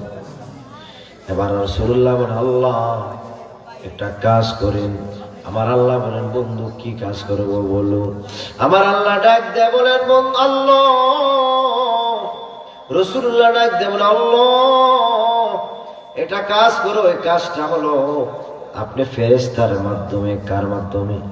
ফেরেশতার মাধ্যমে ওই বৃদ্ধ মায়ের আদরের সন্তান যে কবরের ভিতরে জাহান্নামের আগুনে দাও দাও করে জ্বলে, ওই চিত্রটা ফেরেশতার মাধ্যমে টিভির পর্দার মতো সেট করিয়া মারে সরাসরি দেখাইয়া দাও। তারপর দেখি মায়ের হৃদয়ে একটু ভালোবাসা জাগে। আল্লাহু আকবার বলে। মা তো আল্লাহু আকবার। ও ভাইরা আমার, মা যেই মাত্র দেখছে, ফেরেশতারা চিত্রটা দেখাইয়া দিলেন। মা যেই মাত্র দেখছে তার আদরের সন্তান জাহান্নামের আগুনে দাও দাও করে জ্বলে। শুধু জ্বলে না, শুধু জ্বলে না, সন্তানের চামড়া গুলা সিলিয়া সিলিয়া, হ্যাঁ সন্তানের চামড়া গুলা সিলিয়া সিলিয়া জাহান্নামের ফেরেশতারা, জাহান্নামের ফেরেশতারা সন্তানের চামড়া গুলা সিলিয়া সিলিয়া আগুনের মধ্যে ফেলে দিছে। যেই মাত্র মা ওই চিত্রটা দেখছে, দেখার সাথে সাথে মা অজ্ঞান হয়ে জমিনে পড়ে গেছে। রাসূলুল্লাহ উপস্থিত, সাহাবীদেরকে বলেন, সাহাবীরা তাড়াতাড়ি করে বৃদ্ধ মায়ের মাথার মধ্যে পানি ঢেলে দাও। পানি ঢালা হলো, মা সুস্থ হয়ে দাঁড়াইয়া গেছে। রাসূলুল্লাহ বলেন, রে বৃদ্ধ মা, এখনো কি তোমার হৃদয়ের মধ্যে একটু ভালোবাসা জাগে না? তোমার সন্তানটাকে মাফ করে দেব। এবার ওই বৃদ্ধ মা ডাক দিয়া বলে, ইয়া রাসূলুল্লাহ, আমি যে চিত্রটা আমার চক্ষু দিয়া দেখছি, আমার সন্তান জাহান্নামের আগুনে দাও দাও করে জ্বলে না, জাহান্নামের ফেরেশতারা তার চামড়া গুলা সিলিয়া সিলিয়া জাহান্নামে আগুনে ফেলে দিছি। ইয়া রাসূলুল্লাহ, আর দেরি নয়, আর দেরি নয়, আমার আদরের সন্তানটাকে আমি মাফ করিয়া দিল। ও ভাইরা আমার, এবার আল্লাহর হাবিব পঞ্চমবার আল্লাহর দরবারে দোয়া করে, আল্লাহ মা মাফ করে দিছে। আল্লাহু আকবার বলেন। আল্লাহ মা সন্তানকে মাফ করে দিছে। ও ভাইরা আমার, রাসূলুল্লাহ পঞ্চমবার আল্লাহকে বলে, আল্লাহ আমার ওই জাহান্নামী উম্মতের কবরটারে জান্নাত বানাইয়া দাও। রাসূলুল্লাহর পঞ্চমবারের দুয়ার বরকতে ওই জাহান্নামী উম্মতের কবরটা আমার আল্লাহ জান্নাত বানাইয়া দিলে। জাহান্নামে আগুন মাবুদ, জাহান্নামের, পরের পরে আমার সাথে, জাহান্নামের আগুন মাবুদ সইতে পারব না, দুনিয়াতে নেওকা দাইয়া আখেরে কাদাইও না। ও ভাইরা আমার, আখেরাতে কাদার জায়গা না, আখেরাত হলো সুখের জায়গা। দুনিয়াতে কাদার জায়গা, দুনিয়াতে বেশি বেশি করে কাঁদো। এই জন্য আমার আল্লাহ বলেছেন, ফালিয়াদহাকু কালিলান ওয়ালিয়াবকু কাসীরা। বান্দারে, তুমি দুনিয়ার মধ্যে বেশি বেশি করিয়া কাঁদো, কম কম করিয়া হাসো। আল্লাহু আকবার বলে। কিন্তু আমরা দুনিয়ার মধ্যে বেশি বেশি করিয়া কাঁদি না, বেশি বেশি করিয়া হাসি, ঠিক কিনা বলেন? ও ভাইরা আমার, আমার সাথে পড়েন, জাহান্নামে আগুন মাবুদ সইতে পারব না, দুনিয়াতে নেওকা দাইয়া আখেরে কাদাইও না। আজরাইল যখন দোহরা দিবে,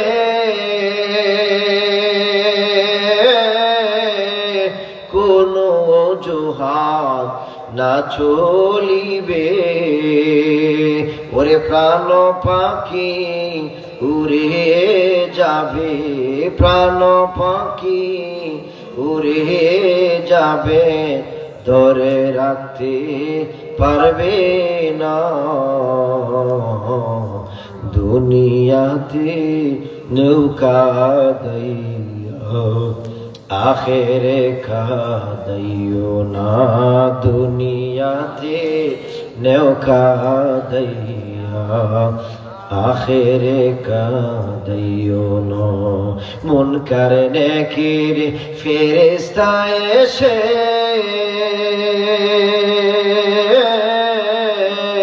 সওয়াল জবাব করবে কবরে বসে।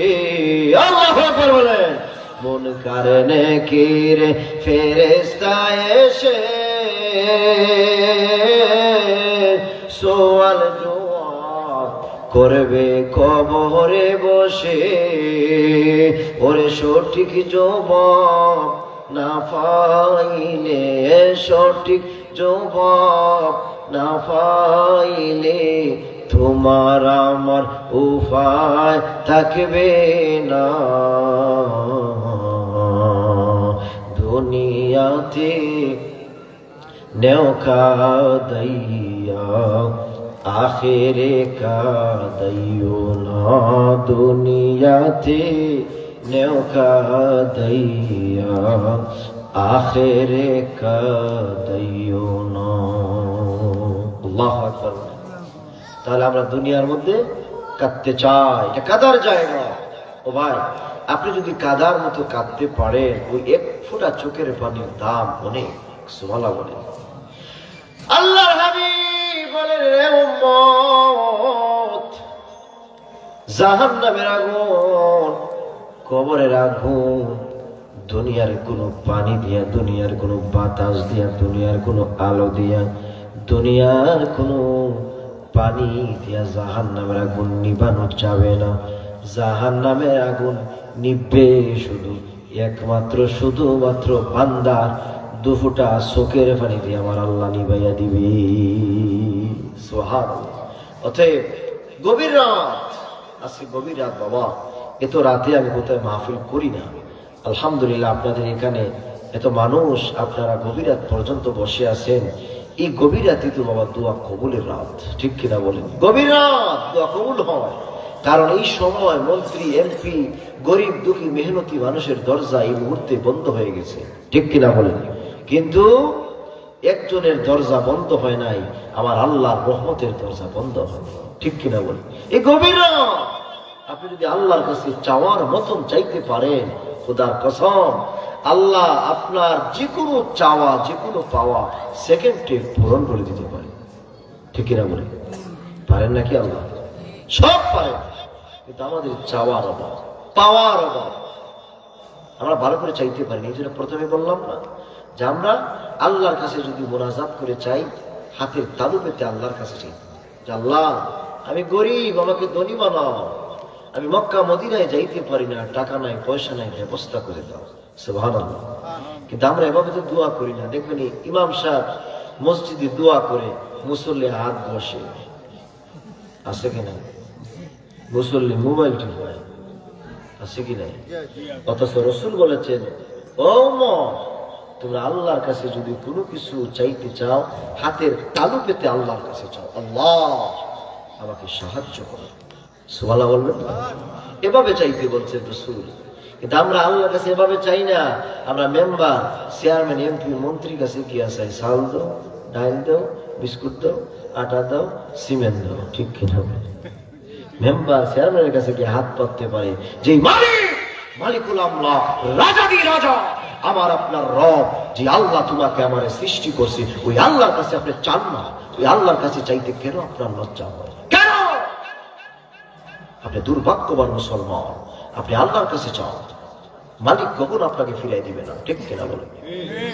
একজন সাহাবী আল্লাহর হাবিবের কাছে এসে বলতেছে, এই সাহাবী আল্লাহর হাবিবের কাছে বলতেছি, ইয়া রাসূলুল্লাহ, আমি কাজ করতে পারবো না।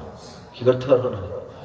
কাজ করতে পারবো না, কর্ম করতে পারবো না, আমার দোয়া শিখায় দেন, যে দোয়া করলেই যেন আমার ঘরের মধ্যে রিজিক আসে। আচ্ছা, আমরা দুমুঠো খাবারের জন্য, বাড়ি করার জন্য, গাড়ি করার জন্য তো আমরা কাজ করি, ঠিক কিনা বল? কিন্তু সাহাবী গিয়া কই, ইয়া রাসূলুল্লাহ, আমি এগুলা করতে পারবো না, আমার আমল শিখায় দেন। সুবহানাল্লাহ। রাসূলুল্লাহ বলেন, সাহাবী রে, ও সাহাবী, আমি রাসূলুল্লাহর 63 বছরের জিন্দেগিতে আমি তোমাদেরকে কত আমল শিখালাম, কত ভালো ভালো চরিত্রের কাহিনী শিখালাম। ও সাহাবী, আর কি কোনো কিছু বাকি আছে? সাহাবী বলতেছি, ইয়া রাসূলুল্লাহ, ওই আমলটা আমার শিখানো, আমি চলে যাবো, আর আসবো না। রাসূলুল্লাহ বলেন, সাহাবী যাও, তোমার আমি দুটো আমল শিখাই দিচ্ছি। সুবহানাল্লাহ বলেন। নাম্বার 1, ও সাহাবী, তুমি মসজিদে নববীর ভিতরে গিয়া তাকবীরুল্লাহ নামাজ পড়ো। সুবহানাল্লাহ বলবেন। তাকবীরুল্লাহ নামাজ বুঝেননি? ধর্মীয় তাহাজ্জুদ করা। তাকবীরুল্লাহ নামাজ মানে প্রথম তাকবীরে গিয়ে নামাজ পড়া। মসজিদে গিয়ে কি প্রথম তাকবীরে গিয়া প্রেজেন্ট হওয়া। যখন মুয়াজ্জিন সাহেব যখন ইকামত দিবে, সাথে সাথে আপনি মসজিদে গিয়া উপস্থিত হওয়া। কিন্তু আমরা তাকবীরুল্লাহ নামাজ পড়ি না। দেখবেন অনেক মুসল্লি আছে বারান্দায় গল্প করে, আরেকজন এসে বলে, এই ইকামত তো হয়ে গেছে, যাও না। আরে 2 জায়গা যায় না, যাই মনে পড়ে। ঠিক কিনা বল, আছে কি নাই? অথচ রাসূল তাকবীরুল্লাহ নামাজকে কত গুরুত্ব দিয়েছে। রাসূল বলেন, সাহাবীকে প্রথম আমলটাই শিক্ষা দিলেন, সাহাবী তুমি তাকবীরুল্লাহ নামাজ পড়বা, একটা দোয়া করবা, উদুল্লাহ আন ইয়াজআলানি মুস্তাজাবাদ দাওয়া। সাহাবী দুটো আমল করতে দেরি হবে, তোমার ঘরের মধ্যে রিজিক আসতে দেরি হবে। সুবহানাল্লাহ বলবেন। আচ্ছা, আমার আপনার দয়াল নবীজির জবান মোবারক থেকে, আমার আপনার দয়াল নবীজির জবান মোবারক থেকে যেই কথা বের হয়ে গেছে, এটা মিথ্যা হইতে পারে? এটা সত্য, মহাসত্য, ধ্রুব সত্য। বলেন সুবহানাল্লাহ। এবার রাসূলুল্লাহ সাল্লাল্লাহু আলাইহি ওয়াসাল্লাম এই আমলটা সাহাবীকে শিখাই দিলেন। সাহাবী মসজিদে নববীতে গিয়া তাকবীরে নামাজ পড়ছে। নামাজ পড়িয়া দোয়া করছে, উদুল্লাহ আন ইয়াজআলানি মুস্তাজাবাদ দাওয়া। আল্লাহ, আল্লাহ আমার দোয়া কবুল করো, আমাকে মুস্তাজাবাদ দাওয়াত বানায় দাও। আল্লাহ আমার ঘরের মধ্যে রিজিকের খাবারের ব্যবস্থা করে দাও। সাহাবী দোয়া শেষ করে বাড়িতে গেছে, রিজিক আইছে, দেখতে গেছে। সুবহানাল্লাহ বলবেন না? আমল করিয়া বাড়িতে দৌড় দিছে, গিয়ে স্ত্রী ডাক দেয়, স্ত্রী আমাদের ঘরের মধ্যে কি কোনো খাবার দাবার আইছে? স্ত্রী কয়, না আসে নাই। সাহাবীরা বলো কি? রাসূলুল্লাহ তো আমার আমল শিখাই দিলেন, বললেন এই আমল করলে রিজিক আসবে, রিজিক আসবে। আসলো না কেন? সাহাবী মনে মনে চিন্তা করলেন, হয়তো আমার আমলের মধ্যে কোনো ত্রুটি হতে পারে, কিন্তু আল্লাহর হাবিবের জবান মোবারক থেকে যেই কথা বের হয়ে গেছে, এটা মিথ্যা হতে পারে না, এটা সত্য, মহাসত্য, ধ্রুব সত্য। বলেন সুবহানাল্লাহ। সাহাবী কষ্ট দিতেছে আপনাদের? পিছনের বাইরে কষ্ট দিতেছে? কষ্ট হচ্ছে আপনাদের? চলবো না একটু? কি বলছে?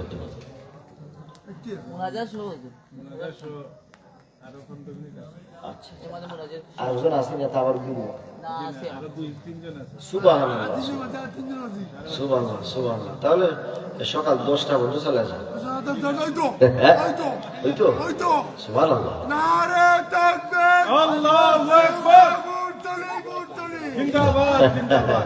মারহাবা। এটা তোমার নাম কি? মাশাআল্লাহ, মাশাআল্লাহ। আমার দিকে তাকাও, আমার দিকে তাকাও বাবা। আর আমার 15 মিনিট সময় বাকি আছে, শেষ করে দেবো মুনাজাত সহ। আপনাদের কষ্ট দিতেছে? কারা কারা ঘুমান? হাত উঠান। ঘুম নাই? মাশাআল্লাহ। তো সবাই হাত উঠান, তো আমার সাথে হাত উঠান, হাত উঠান। এটা লারা সারা দেন, লারা সারা দেন। যারা হাত উঠাইবেন এদের হাত কিন্তু অবশ্যই যাবো। লারা সারা দেন, লারা সারা দেন। একটা তাকবীর দেন, নারে তাকবীর, আরে রিসালাত, আহলে সুন্নাহ ওয়াল জামাত। হাত তামান। মোটামুটি শরীরটা গরম হয়েছে না? হ্যাঁ, কষ্ট হয়েছে আপনাদের? এবার রাসূলুল্লাহ সাহাবীকে বলেন, সাহাবী তুমি আমল করো। সাহাবী আমল করছে, ঘরে গিয়ে দেখে রিজিক নেই। সাহাবী মনে মনে চিন্তা করলেন যে আল্লাহর হাবিবের জবান মুবারক থেকে যেটা বার হইছে, এটা মিথ্যা হতে পারে না, হয়তো আমার মধ্যে কোনো ত্রুটি হতে পারে। সাহাবী দ্বিতীয়বার আবার গেছে মসজিদে নববীতে গিয়ে আবার নামাজ পড়ছে, আবার দোয়া করছে, আল্লাহ উদুল্লাহ আন ইয়াজআলানি মুস্তাজাবাদ দাওয়া। আল্লাহ আমার দোয়া কবুল করো, আমাকে মুস্তাজাবাদ দাওয়াত বানায় দাও। আল্লাহ আমার দোয়া কবুল করো। এবার সাহাবী আমার দিকে তাকান। এবার সাহাবী দ্বিতীয়বার নামাজ শেষ করে দোয়া কমপ্লিট করে বাড়িতে গেছে। বাড়িতে গিয়ে দেখে আবার রিজিক আয় নাই। আল্লাহু আকবার বলবেন না? রিজিক নাই। সাহাবী আর বসে থাকলেন না, তিনি কান্না করতে শুরু করলেন। কান্না জড়িত কণ্ঠ নিয়া, বুকে ব্যথা নিয়া আল্লাহর হাবিব দয়াল নবীজি সাল্লাল্লাহু আলাইহি সাল্লামের কদম মোবারকে চলে গেলেন। আল্লাহর হাবিব সাহাবীকে ডেকে বলে, সাহাবী রে, তুমি কেন এসেছো, কাঁদো কেন? সাহাবী বলে, ইয়া রাসূলুল্লাহ, ইয়া হাবিবাল্লাহ, আপনি আমাকে যে আমল শিখাই দিয়েছিলেন আমি সবটুকু করেছি, কিন্তু আল্লাহর পক্ষ থেকে তো রিজিক আসে নাই। আল্লাহর হাবিব একদা বলেন, সাহাবী তুমি কোনো টেনশন করিও না, তোমার আমলের মধ্যে কোনো ত্রুটি হয় নাই রে সাহাবী, তোমার দোয়া আল্লাহর দরবারে কবুল হইয়া গেছে। কি হয়ে গেছে? দোয়া কবুল হয়ে গেছে। সাহাবী বলে, ইয়া রাসূলুল্লাহ, আমি সাহাবীর দোয়া যদি কবুল হয় তাহলে আমার ঘরের মধ্যে কেন রিজিক আয় না? সুবহানাল্লাহ। আমার ঘরের মধ্যে কেন রিজিক আসে না দোয়া যদি কবুল হয়? রাসূলুল্লাহ বলেন, ও সাহাবী, তোমার দোয়া কবুল হইয়া প্রথম আসমানে আটকা পড়ে গেছি। কোথায় আটকা পড়েছে? প্রথম আসমানে আটকা পড়ে গেছে, জমিনে আসতেছে না। সাহাবী বলি, ইয়া রাসূলুল্লাহ, দোয়া যদি জমিনে আনতে চাই তাহলে কি করতে হইব? আল্লাহর হাবিব বলেন, ও সাহাবী, তোমার আমলের মধ্যে কোনো ত্রুটি হয় নাই, তোমার আমলের মধ্যে কোনো ত্রুটি হয় নাই, তুমি কান দিও না, তোমার দোয়া কবুল হইয়া প্রথম আসমানে আটকা পড়ে গেছে। দোয়া যদি জমিনে আনতে চাও তোমার ঘরটারে ঠিক করো। আগুন লাগছে কোথায়? ঘরে আগুন লাগছে, ঘরে আগুন লাগছে, ঘরে। ও ভাইরা আমার, এই হাদিস থেকে এটাই প্রমাণ হয়, তোমার আমার দাড়ি চুল পেকে গেছে, মুরব্বী হইয়া গেছি, নামাজ পড়তে পড়তে কপালের মধ্যে কালো দাগ পড়ে গেছে, তসবিহ টিপতে টিপতে হাতের মধ্যে দাগ পড়ে গেছে, জীবনে কত মুনাজাত করলাম, কোনো দোয়া কবুল করাতে পারলাম না। তার কারণ হলো তুমি আর আমি শুধু নামাজ পড়লে হবে না, তোমার স্ত্রী, সন্তান, পরিবার কোথায় যায়? সারাটা দিন রাত টিভির পর্দায় ল্যাংটা সিনেমা কিরণমালা নিয়ে ব্যস্ত থাকে, এই জন্য তোমার আমার দোয়া কবুল হয় না। ঠিক কিনা বলে?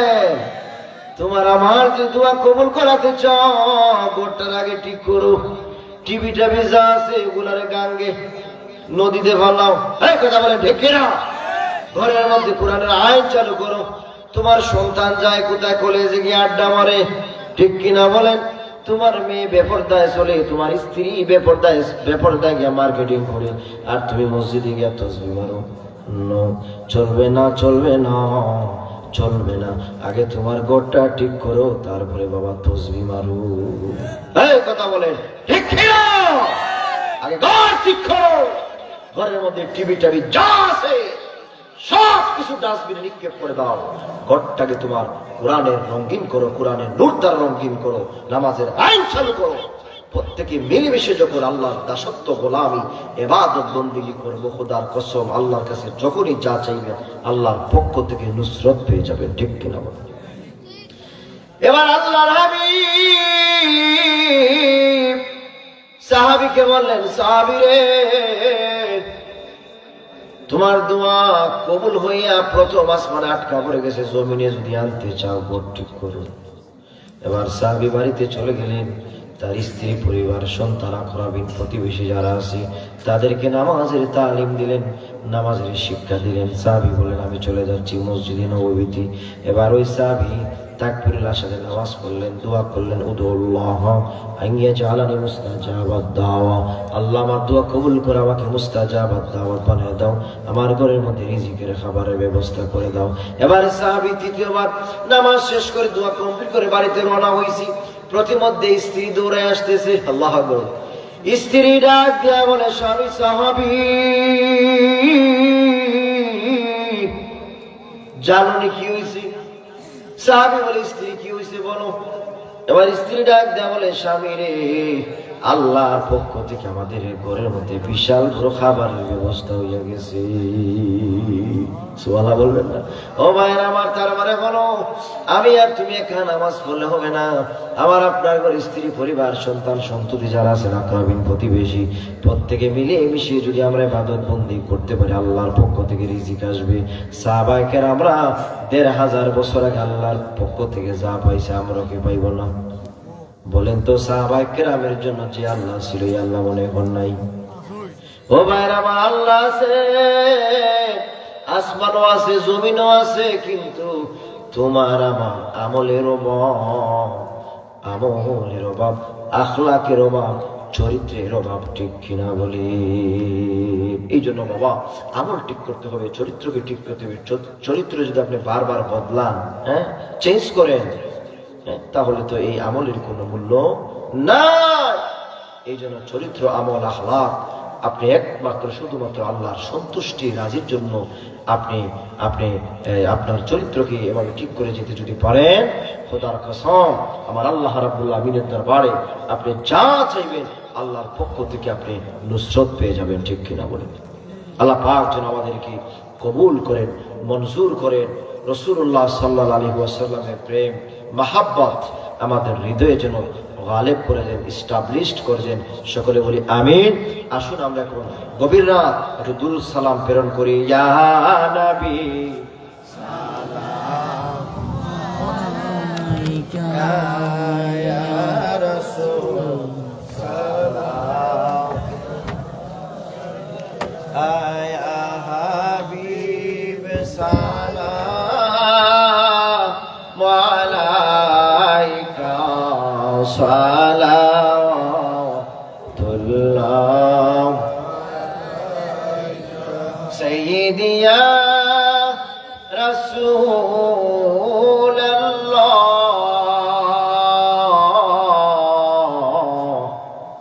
উম্মতের দরদিয়া হাবিবাল্লাহ,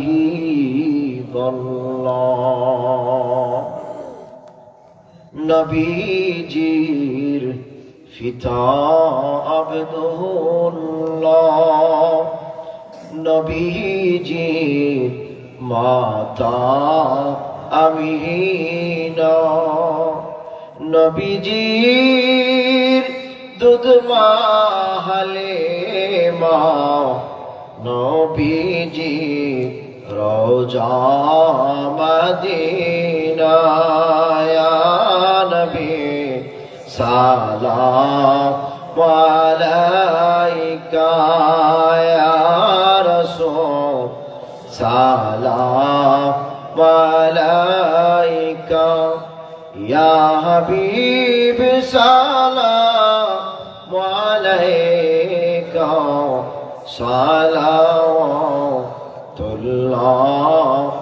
আলাইকা, সাইয়্যিদি ইয়া রাসূলুল্লাহ,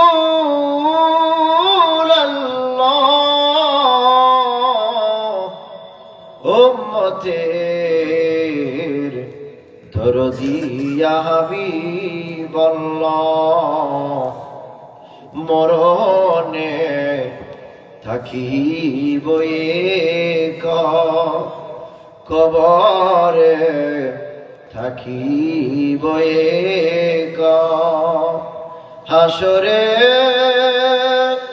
উঠিব একা, নবী পাইছে তার আপনারি দেখা, ইয়া নবী সালাম ইয়া রাসূল সালাম আলাইকা, ইয়া হাবিব সালাম আলাইকা, সালাওয়াতুল্লাহ, ইয়া রাব্বি সাল্লি ওয়া সাল্লিম দাইমান আলা হাবিবিকা খায়রি খালকি কুল্লিহিম, বেজার মেরে দুরূদ আর সালাম برغزيد نبي فرب نعمدا بلا لولا بكماله كشف الدجى بجماله حسنت جميع خصاله صلوا عليه وآله يستغفر الله إن الله غفور رحيم استغفر الله ربي من كل ذنب وأتوب إليه لا حول ولا قوة إلا بالله العلي العظيم লা ইলাহা ইল্লাল্লাহু মুহাম্মাদুর রাসূলুল্লাহ সাল্লাল্লাহু আলাইহি ওয়াসাল্লাম। সম্মানিত ভাইরা আমার, একটা দাওয়াত দিচ্ছে আপনাকে। 5 গ্রাম চিনেন? কোথায়? পীরপুর। সেখানে আমি আসব 27 জানুয়ারি। আপনারা যাবেন ইনশাআল্লাহ। 27 জানুয়ারি এখানে আমি বয়ান করব, আপনাদের দাওয়াত রইল। সেখানে ইহসানুল আব্বাসী, ওনাকে আমি ইনভাইট করেছি এখানে। ইনশাআল্লাহ আপনারা যাবেন। জহির ইসলাম ফরিদি সাহেবও থাকবেন, অনেক ওলামায়ে কেরাম থাকবেন। আমাকে বলছিল আপনাদেরকে দাওয়াত দিতে, তো দাওয়াত দিলাম। আপনারা যাওয়ার চেষ্টা করবেন। আল্লাহ পাক যেন আমাদেরকে মঞ্জুর করেন, কবুল করেন বলি আমিন। আমরা মুক্তসর দোয়া করব। আলহামদুলিল্লাহি রাব্বিল আলামিন والصلاة والسلام على رسول رب العالمين ربنا ظلمنا أنفسنا وإن لم تغفر لنا وترحمنا لنكونن من الخاسرين মালিক, আমরা জীবন চলার পথে কত গুনাহ করেছি আল্লাহ। সগীরা কবিরা, জানা অজানা, শিরিক বেদাত, দেখা না দেখা, চোখের গুনাহ, হাতের গুনাহ, পায়ের গুনাহ, জবানের গুনাহ, মাথার চিন্তার গুনাহ, এই সমস্ত তামাম গুনাহ খাতা দুই মুছে সাফ কর আল্লাহ। আজকের এই কোরআনের মাহফিলের উসিলা আমাদের সকলকে নিষ্পাপ বানাইয়া দাও আল্লাহ। আমাদের গুনার কারণে কাল হাসরের ময়দানে কঠিন মুসিবতের সময়, যেই সময় মা তার সন্তানকে চিনবে না, বাবা তার সন্তানকে চিনবে না, ভাই তার ভাইকে চিনবে না, বন্ধু তার বন্ধুরে চিনবে না গো আল্লাহ, ওই কঠিন মুসিবতের সময় আমাদের কাউকে গুনাহগার বলিয়া ডাক দিও না আল্লাহ। আমার গুনাহ করো মাফ, আমাদের সকলের সিনা করো সাফ আল্লাহ। গভীর রাত আপনি যদি এই মুহূর্তে আমাদেরকে ডাক দিয়া বলেন, হে আমার গুনাহগারের দলেরা, হে আমার নাফরমানের দলেরা, হে আমার বেনামাজির দলেরা, তোমরা আমার আসমানের তল হইতে বের হইয়া যাও আল্লাহ। আপনার আসমানের তল হইতে তো বের হওয়ার জায়গা নাই। আমরা যাব কোথায়? কার কাছে যাব গো আল্লাহ? আল্লাহ, দুনিয়ার মধ্যে যদি একজন ভিক্ষুক এক দরজায় ভিক্ষা না পায়, অন্য দরজায় গিয়ে ভিক্ষা পায়। মালিক, গভীর রাত আমরা এমন এক দরজার ভিখারি, আপনি মওলা ছাড়া তো আমাদের যাওয়ার আর জায়গা নেই আল্লাহ। আমাদের গুনার দিকে না তাকাইয়া আপনার প্যারা হাবিবের জুতা মুবারকের উসিলা আমাদেরকে মাফ করে দাও আল্লাহ। এই প্যান্ডেলের ভিতরে জানি না কার আব্বা নাই, কার আম্মা নাই রে। আমার আব্বা নাই, আজ 2.5 মাস হয়ে গেছে আমার বাবা দুনিয়ায় নাই। আমার সালমান বড় মহব্বত করে আল্লাহ, মালয়েশিয়ায় থাকে, সালমানের আব্বা দুনিয়ায় নেই। বারবার ফোন দেয়, বলে হুজুর আমার বাবার জন্য একটু দোয়া করি রে। মালিক, এখানে অনেক ভাইয়ের আছেন, আমি অনেকের নাম জানি না, তাদের বাবা নাই, অনেকের মা নাই, অন্ধকার কবরে শায়িত। আমাদের এই দুঃখিনী মাই বাবার কবরে জান্নাতুল ফেরদাউস বানাইয়া দাও আল্লাহ। আমাদের গুনার কারণে আমাদের মা বাবার কবরে আগুন দিও না আল্লাহ। আমাদের গুনার কারণে আমাদের কাউকে ফকির মিসকিন বানাইও না আল্লাহ। আমাদের গুনার কারণে গাড়িতে ফালাইয়া, পানিতে ফালাইয়া মারিও না আল্লাহ। আমাদের গুনার কারণে কঠিন কঠিন রোগ দিয়া প্যারালাইজড বানাইয়া বিছনাত ফালাইয়া মারিও না আল্লাহ। যতদিন দুনিয়ার মধ্যে আমাদেরকে বাঁচাইয়া রাখো, সুস্থ স্বাস্থ্য দিয়ে আপনার পবিত্র গোলামিতে আমাদেরকে কবুল করো আল্লাহ। আমাদের প্রত্যেকের জীবনের গুনাহ মাফ করো, জীবনের গুনাহ মাফ না করাইয়া এই প্যান্ডেলের ভিতর থেকে আমাদের কাউকে খালি হাতে বিদায় দিও না আল্লাহ। খালি হাতে বিদায় দিও না, খালি হাতে বিদায় দিও না আল্লাহ। এখানে যে সমস্ত মুরব্বী যুবক ভাইয়েরা এই মুহূর্তে তারা কম্বলের নিচে ঘুমানোর কথা, তারা ঘুমায় নাই, ঘুমায় নাই। তারা মনে মনে ভাবছে, হায় রে, আজকের এই মাহফিলি বোয়ালদুর শাহ মকসুদ শাহ মনিরউদ্দিন হাফিজিয়া মাদ্রাসার মাহফিলে মেরে জীবনের গুনাহ মাফ হইব, এই আশা করি আমার যেই সমস্ত ভাইয়েরা সারা রাত কাটাইয়া দিল, আল্লাহ গুনাহ মাফ না করাইয়া প্যান্ডেলের ভিতর থেকে বিদায় দিও না। আল্লাহ বিশেষ করে এই মাহফিলে যারা 1 টাকা থেকে শুরু করে হাজার হাজার টাকা যারা দেশে বিদেশ থেকে দান করেছি, সাদকা করেছে, আল্লাহ প্রত্যেকের দান সদকাকে আপনি কবুল করো, মঞ্জুর করো। এই দানের উসিলায় আমাদের সকলকে, এই মাহফিলটা আমাদের সকলের জন্য নাজাতের উসিলা বানায়া দিও। আল্লাহুম্মা আনসুর মান নাসারা দীনা মুহাম্মাদিন সাল্লাল্লাহু আলাইহি ওয়াসাল্লাম ওয়াখযুল من أنكر توحيدك ورسالة وعقيدة ختم النبوة ولا تجعلنا منهم ولا تجعلنا منهم. اللهم نور قلوبنا وشرح صدورنا وزلزل أقدامنا يا رب العالمين. اللهم إنا نتوسل إليك بوسيلة حبيبك المحترم نبيك الخاتم سيدنا إمامنا محمد بن عبد الله نبي الله رسول الله صلى الله عليه وسلم خاتم النبيين والمرسلين وجعل آخر كلامنا عند الموت لا إله إلا الله محمد رسول